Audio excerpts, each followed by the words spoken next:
Alright, so welcome back. As you saw in the previous lesson, we did control the important attributes of the fluids by controlling the simulation settings and to control the behavior by providing the emitter to the sand and all of that. And with the help of those settings, we could able to produce the sand from the creature. We also did some very important things on controlling the velocity since you saw the usage of the inherent velocity also, okay? So before I move ahead to control the shading, I would like to tweak just a little attribute, which is also very important, I thought, but I should leave that thing to your artistic decision also. I found in my personal research that the rate 100% for the sand is way too high. So it might could be like that you can get a lot of sand. So, it just depends upon your vision. But I personally thought that if I can take that value to the 50%, that would going to be serve a very good purpose. Okay. So what I'm doing is that under the fluid emitter, I'm using the basic emitter attributes rate percent to be 50%. Okay. That's fine. The rest remains the same. Okay. So now we're going to move ahead to the important shading section, which is really going to be a very important for the you can say the best look and feel or the judgment, because at the end whatever it feels good, it has to be get considered.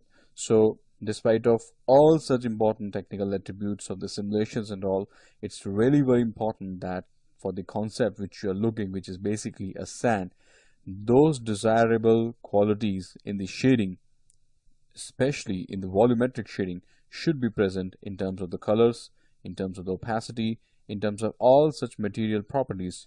They are need to be there. Okay, so what I'm going to do is that first of all I like to open up with these attributes. Let's say first we come with the shading.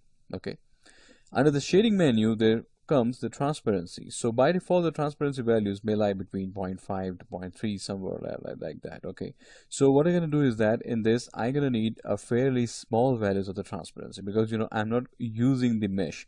Well, there's a reason for that. I didn't consider the mesh because I'm considering the fact that the Sandman is completely based and made from the sand. Okay, it's not carrying the physical mesh, or you can say the structural presentation of the body. Because I'm not showing you the case like that a body is which is throwing the sand from it, or you can say from the portion of the body the sand is coming. No, the complete creature is basically made from the sand. So what I did is that I just want that the transparency to be a little bit tighter, so you may could proceed with 0.15 or maybe zero point 0.2. all right, so that could going to be fine. That's not a problem. Okay, maybe 0.1 to 5 is also going to be a better solution for that.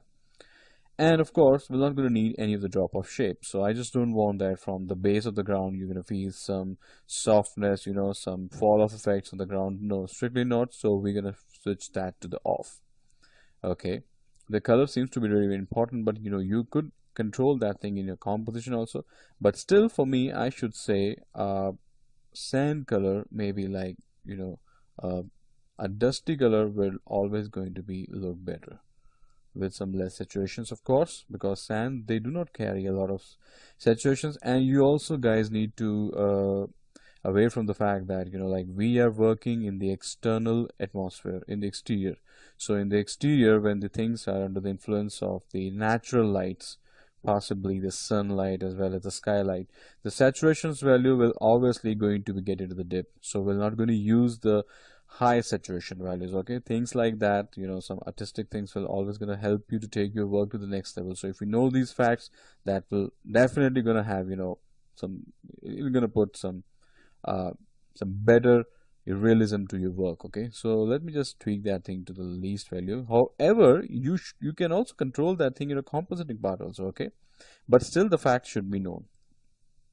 Now, a very important section. Now we are coming to the opacity.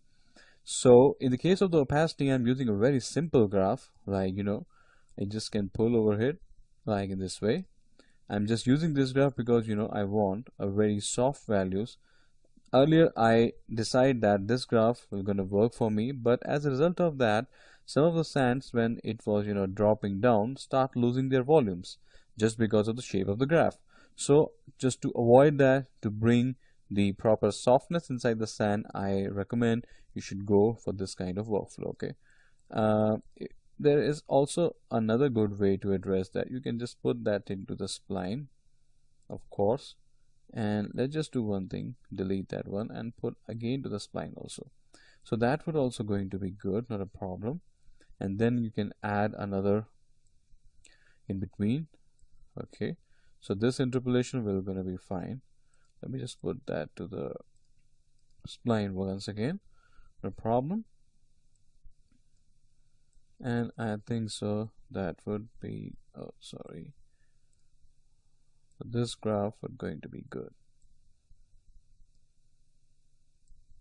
Absolutely nice, not a problem. Now, if in a case you want some better or crispy, details in the sand, so what you can do is that just you can pull that down. Okay, I'm going to show you just right now how these graph settings will going to affect our output a lot. And there's no need to provide any input bias because they're already getting a lot of data with them. So if you increase the value to the positive side, you're going to have some more you can say the density, look and feel of the density, but I don't encourage you to use that one. Okay, so that would be the settings for the opacity graph. Now let's just move to the extremely important attribute of our course, is the shading quality.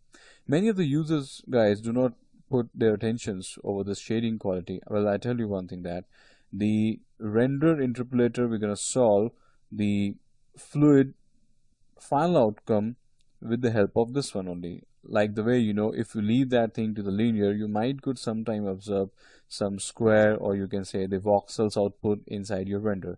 Many of the people, have approached me also, like the way you did in your course. Your data seems to be, or your files or your output seems to be very smooth and clear, but when we used to work, it just like gives some very, annoying jittery sorts of, you know some patch or some sort of a jitters inside a fluid. So the simple solution to address is that you can gonna play with the qualities. For example, if you are creating a soft dust kind of effect, I recommend you to go even for a higher values of quality, sometime to the 3 also. It's not a problem.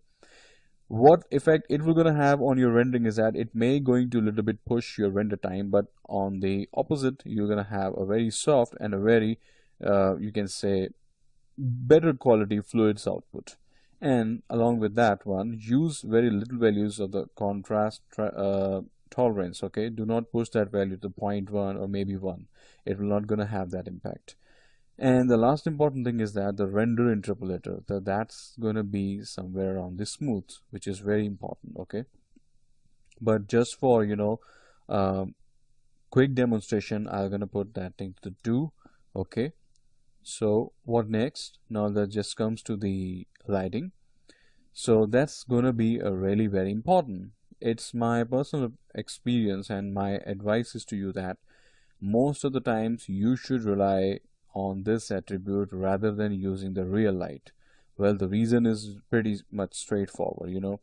When I try to use the Maya lights and Maya shadows, it'll gonna take, I should say, 5 times more the rendering output.